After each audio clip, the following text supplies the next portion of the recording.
দাদা, তোমার গলার আওয়াজটা না খুব সুন্দর, কিন্তু আমার না ডিপ ভয়েসটা খুব পছন্দের। দেখো, তোমার মতন আমারও ডিপ ভয়েসটা খুব পছন্দের, বাট এটা আমার অরিজিনাল ভয়েস। আমি চাইছি না এটা এডিটের দ্বারা একটু চেঞ্জ করার।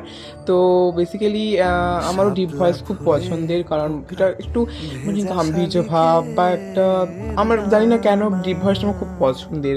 তো যেহেতু আমার ওটা অরিজিনাল ভয়েস, তো আমি চাইছি না নিজেকে চেঞ্জ করতে, কারণ যেটা আমার আঁকাটাও যেমন অরিজিনাল, তেমন আমার ভয়েসটাও অরিজিনাল। অনেকে ভাবে আমি এডিট করি, না, এটা আমার অরিজিনাল ভয়েস ওভার।